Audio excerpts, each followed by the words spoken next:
Hello guys, it's a pleasure to welcome you here at Simple About Games channel. Not so long ago, I did a video about absolutely awesome rare poisoner. Her name was Frozen Banshee, and today I will go on with poisoner theme. In comments under one of my videos, some of you guys asked to do a guide about Steelskull, and here it is. Let's start from the visuals. Without doubt, champions from Skinwalkers faction are not the most attractive ones. Someone will even say that they are just ugly, but I like the way they look. And Steelskull is not an exclusion. Champion model is full of many interesting details. Masks taken from fallen enemies hanging on the belt, the helmet itself, torn rope on the neck. Maybe he was captured and escaped, who knows. I really like when champions have such visual features.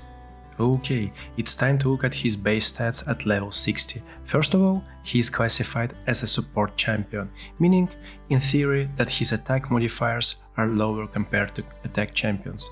And in his case, this is true, but I've seen so many exclusions from this rule that I even doubt this classification makes any sense anymore. So let's just base our judgment on his stats. He has decent HP of 16k, but it might look a bit low compared to most new wave champions. His attack is decent, almost 1.3k. His defense is a bit lower than 1k, which is high enough for sure, and this will give us a chance to build him tanky, taking benefit from good enough gear scaling. And finally, his speed is just outstanding. 111 is one of the best in the game. It's time to look at his kit. His main and only attack hits enemy 2 times and has up to 35% chance of applying 5% poison debuff on each hit.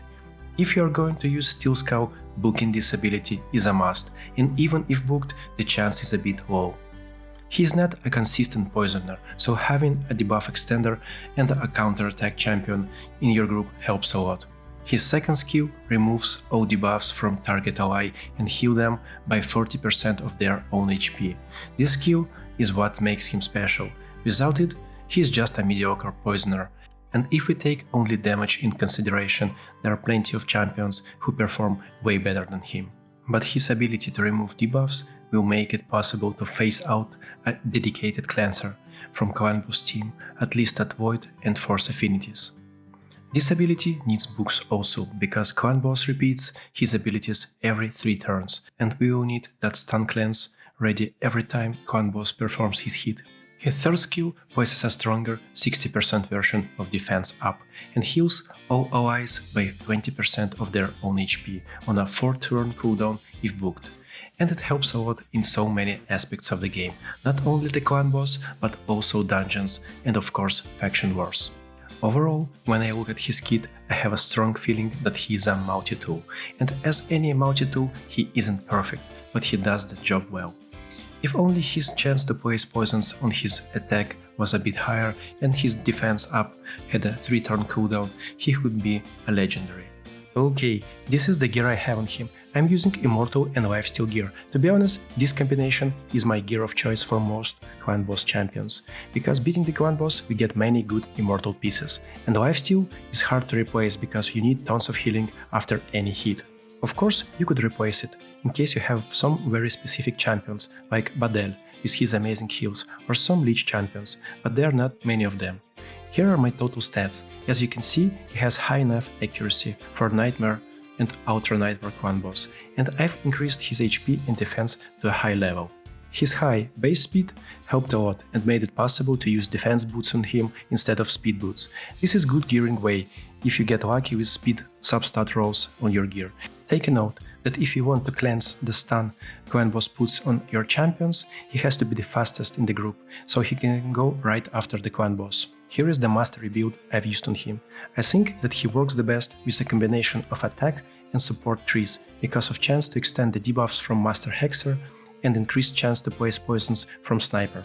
But of course, it is also possible to use defense tree in case you might want to make him more tanky. And as usual, I will leave the links to the builds I've mentioned here in the description of the video. Guys, in my opinion, Steelskull is a clan boss and dungeons champion. He's useless in arena, though I've seen some teams in Gold 4 with him, but they were nothing special, and most likely he was used as a filler before players get something better for arena. This is the reason I won't show him in arena. I will start with Fire Knight 20. A lot of players have problems beating him, and even more players have troubles farming him. Steelskull has a great kit. He can both heal and increase defense of your team while fighting the waves and the boss. His A1 is a 2-hit attack, so it helps to break the shield, which needs 10 hits. Having multiple attack heroes helps a lot, and if you don't have such heroes, it makes it almost impossible to beat the encounter. He won't do as much damage as others, but he will help to survive, and sometimes it's even more important, because in the end you will be able to complete the encounter. It is time to move on. Ice Golem 20 is next. Same story with this dungeon. Steelskull's heals and defense increase will help you, more or less depending on how good your gear is. Beating waves is easier here compared to the boss itself, but again, having Steelskull adds survivability to the team.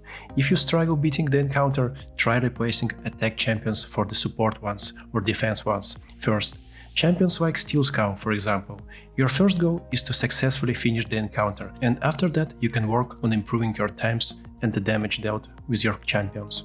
I should say that having a good poisoner always helps. While you are nuking the ads, Steelskull can focus on the boss itself. And guys, don't neglect switching to manual mode if needed. Sometimes it's the only way to win, and it's always better to win rather than to not succeed. Steelskull is really good in the dungeons I've shown you, but it is not a really good idea to bring him, for example, in Dragon Warrior 20 because of affinity weakness. His performance won't be as good. It is a good idea to bring him in the affinity keeps, excluding magic keep of course, just you have to remember about the affinity weakness. Okay, let's talk a bit about the faction wars. He will be a great addition to Skinwalkers faction wars team, because they don't have that many nice champions, and he is one of them. Now it's time to check him against the clan boss, and I should say that in a right setup, his clan boss performance is excellent. And saying this, I'm not talking only about the damage. For example, the team I'm showing you won't work without him. To achieve high result, I need to execute defense up and counter-attack rotation perfectly. Martyr taking stun from the clan boss is going to ruin the rotation, because she will skip her turn and won't be able to use counter-attack and defense up before first AoE attack from the boss. The simplest way to fix this is to cleanse the stun. That's why Steelskull is so important. If he's fast enough, he will go right after the clan boss stuns the Martyr. Cleanse the stun so Martyr don't waste her turn. At the end of the fight you will see that his damage is not as amazing, for example, as Dracomorph or Frozen Banshee or Occult Brawler. But he's a multi-tool after all, and it's okay to have some disadvantages, and it's time to name them. First one is low chance to apply poisons. 35, even 40 with Mastery on a double hit is not that much. And the second one is the fact that you cannot rely on his AI. My team just won't work on auto, because he tends to use his A2 to heal. So when the stun cleanse is needed, it is often on cooldown. His last disadvantage is really low attack multiplier, so his A1 hits really weak. I've tried bumping his critical damage up to 180% without any success, so guys, my advice is to focus on his survivability, and the damage I did in this run on Ultra Nightmare clan boss proves that I am correct. Overall, I like the champion, and I was really happy to get him because he made it possible to build a high-performance Ultra Nightmare team. It would be awesome if Parium would improve his AI on the clan boss, make him use his A2 only to cleanse the stun. If you agree with me or even disagree, please let me know in the comments below the video. This is about all I wanted to tell about the champion. Please subscribe to the channel, hit the bell to get the notifications about my new videos, and of course like the video. Bye bye and see ya in one of the next videos.